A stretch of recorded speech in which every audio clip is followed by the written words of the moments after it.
So what's up sa inyo mga kalapa? Welcome to my channel. So now what we're going to do, i-update lamang po namin kayo sa pangalawang harvest po ng ating pong itlog ng ating third batch na pugo. So ayan, as you can see.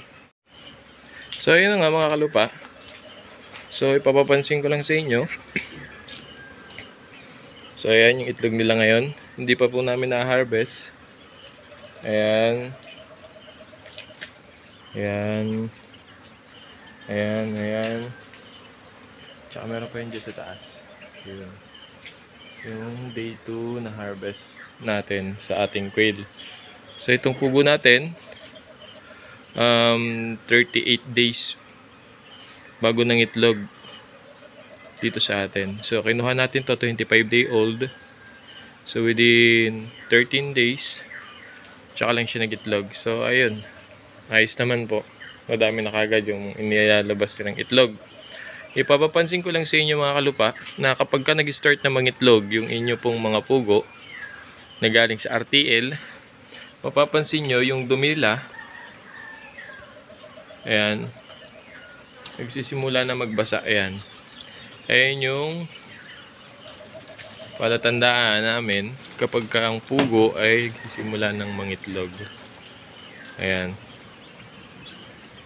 Pero ayan, hindi naman magtatagal yan. Mga 2 weeks lang siguro to na magiging ganyan. Tapos yan, titigas na ulit yung ipot niyan. Tapos yun, madali na ulit siyang linisin. Hindi katulad na ito, medyo malambot. Tulad niyan. So ito, mga palagay ko na sa 3% to 4% na yung itlog na ma-harvest natin. Hindi tulad kahapon, 51 piraso lang. Oh, ito, yung itlog na galing dito, naka-harvest lang namin. Ayan. Siguro ito is nasa around ilang box pa ito? Mga sa 15 box na din to mga kalupa. 15 box. So laman ng isang box ay 100. So 15 times 100 nasa 1.5 to. Ayan. Tapos yung pugo natin nasa siguro nasa ano na lang to, nasa 1.7, 1.8 lahat-lahat yan. Basta naglalaro yan sa ganun. Ay ito pala, nalistahan tayo. Ito yung first batch. Ito yan. First batch yan. 924 na lang sila. Ito yung second batch. Ito yung second batch. Ang namamatay na dyan sa second batch is ano yan? 54. 54 na daw ang namamatay dito. Pero nasa 900 pa rin. Tapos doon sa third batch, meron na kagad 23 na to. Hindi na 22. Kasi may namatay kanina na isa. 23. Yan. Hindi maiwasan yan.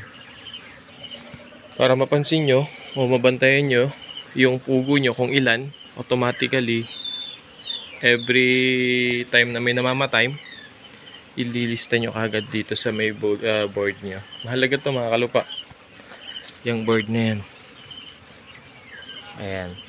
Ito 50, second batch 54 na namatay. Ito yung third batch, ito yung kanina, yung bago 23. Dami mas marami pa namamatay dito Ito ilang, wala pa isang buwan. Ito ilang buwan na to sa 4 months na to siguro. Ito pala yung mga listahan natin. Yung start ng ano natin, ng quail is May 18, isa July. 6 months. Di ba? 6 months na nga to. Ito, January 29. Ito yung third batch. So, yung fourth batch is tentative pa yan mga kalupa. So, yan lang mga kalupa. Ayan. May mga itlog na kagad naglalabasan. Mga sanay na mga itlog yan. Mga yan. So, mag-ano na muna tayo ng nalagyan na muna tayo ng itlog sa box.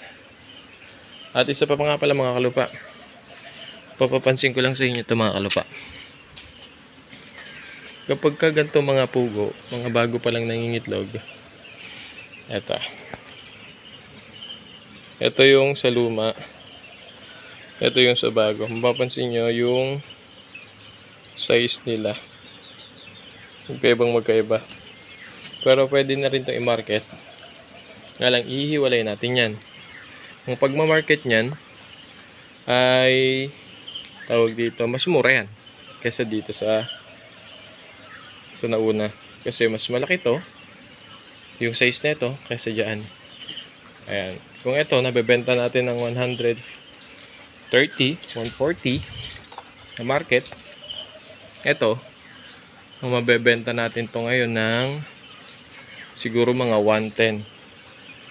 Ayan, mga size na ganyan. Update ng mga kalupa. So, ito na po yung na-harvest natin na itlog dito. So, nakakuha tayo ng 2 tray. Tapos, may mga sobra pa dyan na 5 piraso siguro. Tapos, ito. Ayan, i-market natin to. So, pwede natin tong ibenta ng 110. Ayan. Hindi naman siya ganun kaliliit. Sakto lang naman para sa mga first egg. Ayan. 110, 110. So, meron na tayong 220. Hindi na masama. For 2 days harvesting our pugo. Nung nakaraan, picking lang tayo. Pero ngayon, harvesting na tawag natin dito kasi umabot na ng 2 tray kagad. Oh. You can see mga kalupa. So, na ganun lang kabilis. Ang bilis sila mangitlog. Basta nag-start na sila mangitlog, automatic yan. Dire-diretso na yan. So, ngayon, hindi pa namin naituro pala kung paano yung gagawin nating rotation ng feeds natin dito. Pagka nag 20% na tayo, 10% ng quail harvesting, pwede na tayo tawag dito.